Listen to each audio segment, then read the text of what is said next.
Bonjour, bienvenue sur le réseau d'édification chrétienne, votre serviteur Célestin Oufoué. Il nous fait plaisir ce matin de partager avec vous 4 lois spirituelles. 4 lois spirituelles qui m'ont été présentées à un moment donné de mon épanouissement, de ma croissance. 4 lois spirituelles auxquelles j'ai adhéré, auxquelles j'ai cru. Et Dieu a apporté sa restauration ou sa transformation dans ma vie. Sa transformation dans ma vie parce que ma vie était remplie de déception, remplie d'incertitude du lendemain, remplie d'impudicité, d'impureté, d'hypocrisie, de mensonges, de roublardise. Mais il a plu à Dieu de m'apporter sa grâce et de montrer le plan merveilleux pour ma vie. Et pour toi aussi, je crois que Dieu est capable d'apporter une transformation dans ta vie. Voilà pourquoi je voudrais te présenter aujourd'hui ces 4 lois spirituelles. Mais avant, je voudrais que nous puissions prier. Seigneur Dieu, je bénis ton nom. Toi qui es grand, toi qui es le Dieu qui transforme les vies. Je te prie afin que tu nous assises, Seigneur, et que tu viennes transformer nos vies. Au nom de Jésus. Amen. Comme je disais tantôt, nous parlerons de 4 lois spirituelles qui m'ont été présentées, que j'ai expérimentées, et j'ai vu la main de Dieu dans ma vie. J'ai vu la main de Dieu dans mon état de santé. J'ai vu la main de Dieu dans mes projets. J'ai vu la main de Dieu dans ma vie familiale. J'ai vu la main de Dieu dans ma vie professionnelle. Et je vois la main de Dieu dans ma vie de tous les jours. Je vois la main de Dieu dans ma vie de tous les jours. Parce qu'il tient le monde entre ses mains. Vous savez, dans chaque société, il y a des lois qui la régissent. Dans le monde physique et naturel, il y a des lois qui régissent ce monde-là. Aussi, dans le monde spirituel, il y a des lois qui régissent le monde spirituel. Et je voudrais partager cela avec vous. La première loi, c'est que Dieu t'aime et il a un plan merveilleux pour ta vie. La Bible dit ceci: car Dieu a tant aimé le monde qu'il a donné son Fils unique, afin que quiconque croit en lui ne périsse point, mais qu'il ait la vie éternelle. Jésus dit qu'il est venu afin que ses brebis aient la vie et qu'elle l'ait en abondance. Dieu a un plan merveilleux pour toi, parce que pour toi, il a des projets de paix et de bonheur. Mais pourquoi tant de gens n'arrivent pas à expérimenter cette vie abondante que Dieu projette, que Dieu promet, du moins? Deuxième loi, l'homme est pécheur et séparé de Dieu.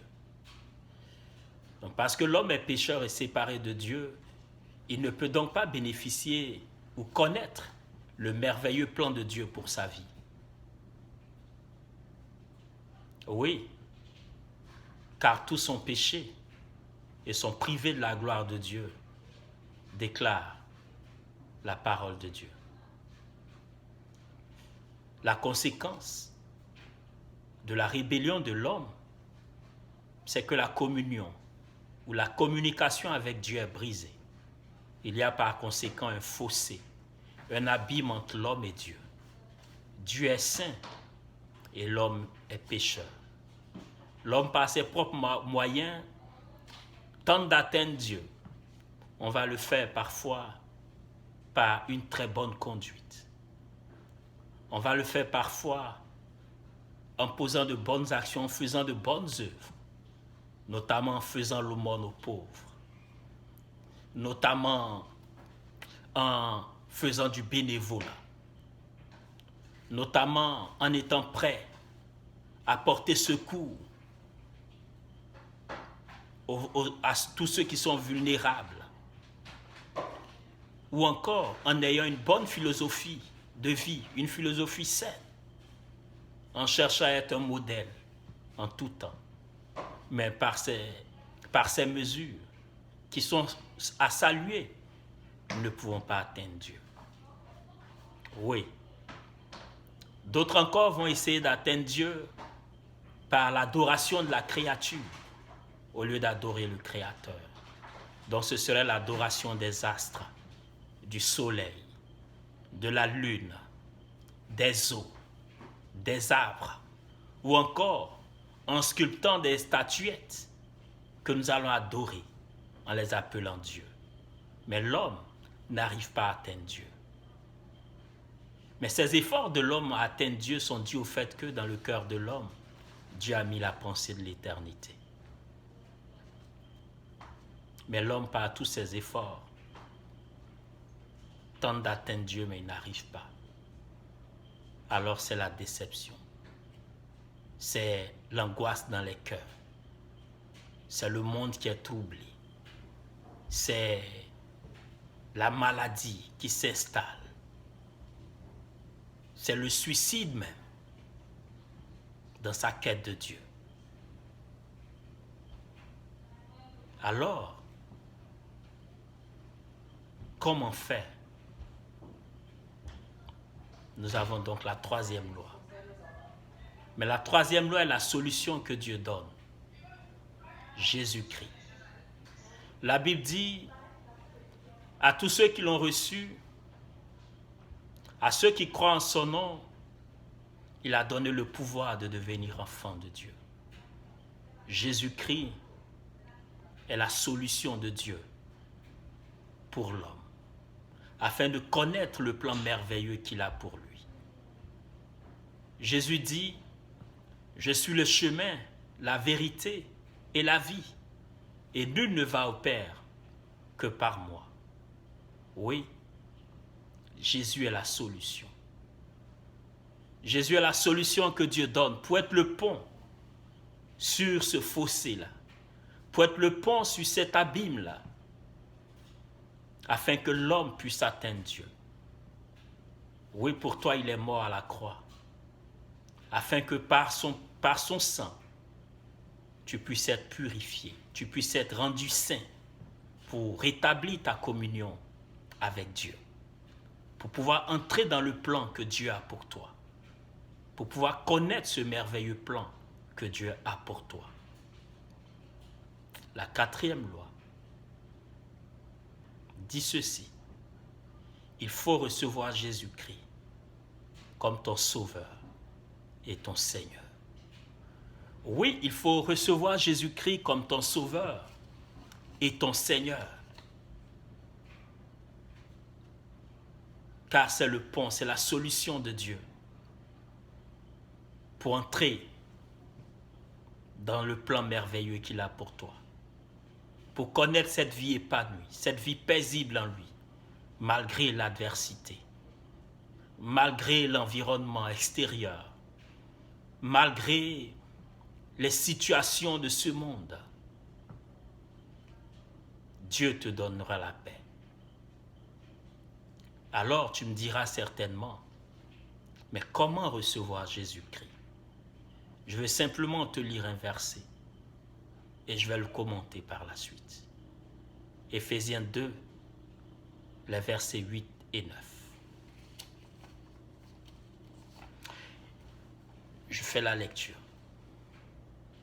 Car c'est par la grâce que vous êtes sauvés par le moyen de la foi, et cela ne vient pas de vous, c'est le don de Dieu.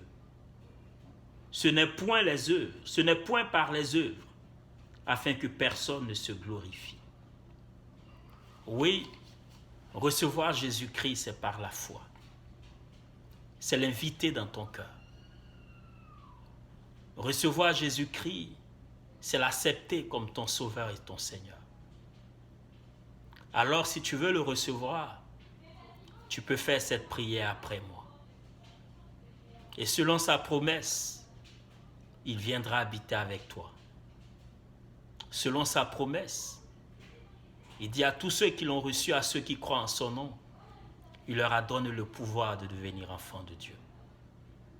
Oui, il sera avec toi, comme père, et toi comme un enfant, comme enfant de Dieu. Fais cette prière après moi. Seigneur Jésus, je reconnais que je suis pécheur, que j'ai péché contre toi. J'ouvre la porte de mon cœur et je te reçois comme mon Sauveur et mon Seigneur. Je te remercie pour le pardon de mes péchés. Monte sur le trône de ma vie et fais de moi la personne que tu désires que je sois. J'ai besoin de toi, Seigneur. J'ai besoin de toi. Au nom de Jésus. Amen. Alors, selon cette promesse que le Seigneur nous fait, sa présence dans notre vie ne dépend pas des sentiments qu'on pourrait ressentir. Mais sa présence dans notre vie dépend de la promesse lui-même qu'il nous a faite. Et je veux ce soir te dire que Jésus t'aime. Jésus t'aime. Et il a un plan merveilleux pour ta vie. Notre prochaine intervention serait de te montrer ton identité en Christ. Quand tu as cru en Jésus, quelle est ta nouvelle identité? Quelles sont les conséquences de cette nouvelle identité dans ta vie? Car Dieu pour toi a un plan merveilleux dans lequel il veut que tu rentres. Crois et tu verras la gloire de Dieu. Que Dieu te bénisse, mon frère. Que Dieu te bénisse, ma soeur. Amen.